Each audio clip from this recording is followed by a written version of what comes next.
Kia ora whānau, Sai here from Te Matapihi. We're just here with Uncle Umi here in Hawaii, and we're going to have a little chat to him.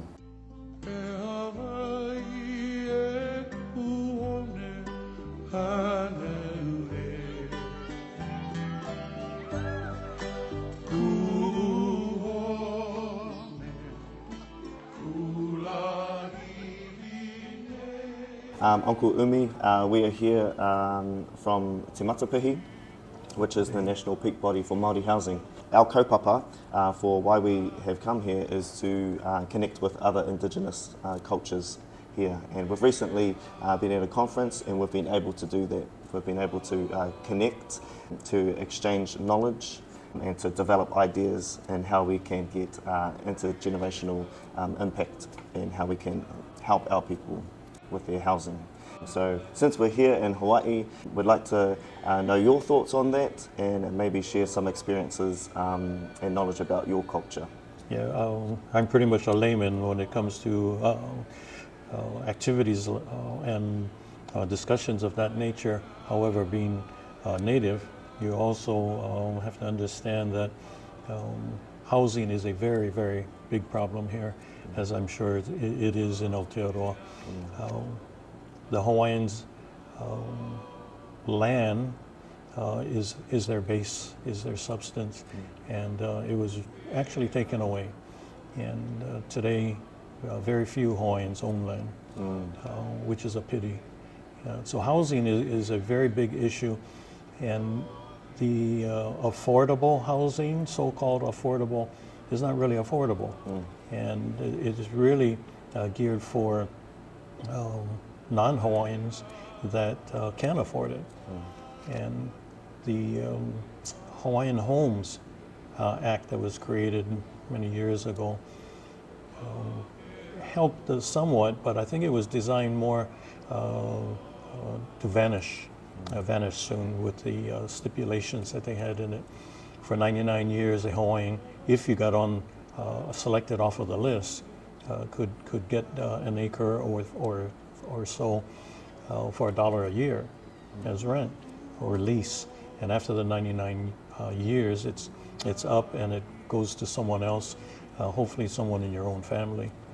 But the housing situation currently is terrible. The Hawaiians can't afford to buy a home, let alone rent a home.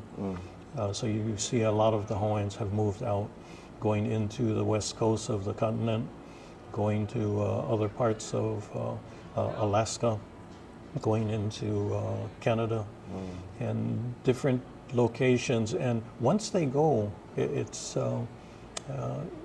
their whole ano or their whole feeling and such changes. And when we come in contact with those that are brought up or have been on the continent for 10 or more years, they have a different outlook. It's very different. We need for them to come home. If they do go away, they kind of lose that connection. That identity. Yeah. And it's the small things, but those small things really emphasize a larger things about how they act, about how they cook. I mean, the simple things. It's just different. Yeah, and I guess, they'll go off, have their families and their children, Yeah. It's for the future as well. And they get further away. Because their children are now raised in a different attitude, different environment.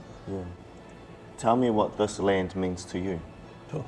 That's a very big question. Very big. But just for you, what does this land mean to you? Sorry, I'm kind of choking up. No, that's okay. The land is wealth. The land is home. The land is family.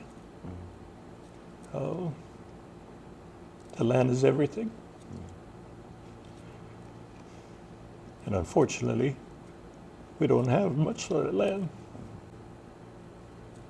It's a pity. It's a crime.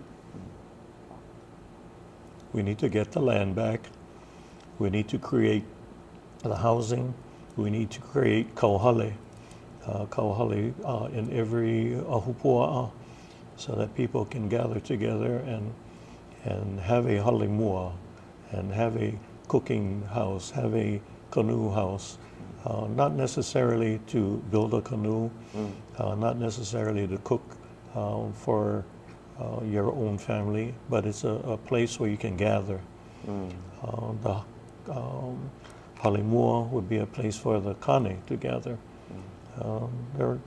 Women can always talk to women pretty openly and freely, and they have their own places that they meet in order to talk, but the men don't.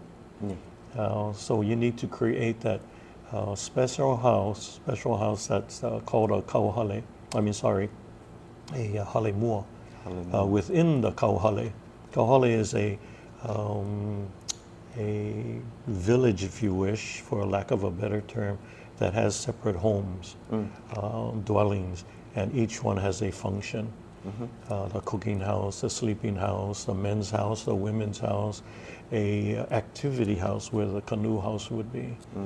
You need those, much like the marais in Aotearoa. We don't have those anymore, and we need them. It's a question I ask myself too.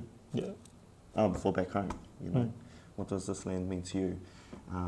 Aotearoa, but also just bringing it down to, you know, my grandparents' land as well. That's where I was brought up, and that's where I was raised, because they brought me up, and that is a place I always go back to when I'm feeling a little bit lost in this world. We go back there, you know, when someone passes away or when it's someone's birthday, we always go home. And that's the one place that draws me back. Fantastic. To gather myself, to find myself, and to connect with my family when I hardly see my family because I live in Auckland. And so when I do go back to whangara, it's a very special place for me to go back to. You need that. Everybody needs that. Yeah. I guess every time I go a place, I take a little special something away with me, and I learn a little bit more about the place as well, if I haven't already learned enough. And when we visit Aotearoa, we also love that. Big difference between the two landscapes and environments, but the people are the same. That's what ties us together. 100%. Cool, thank you. You're welcome, thank you. I really appreciate you sharing some words with us today.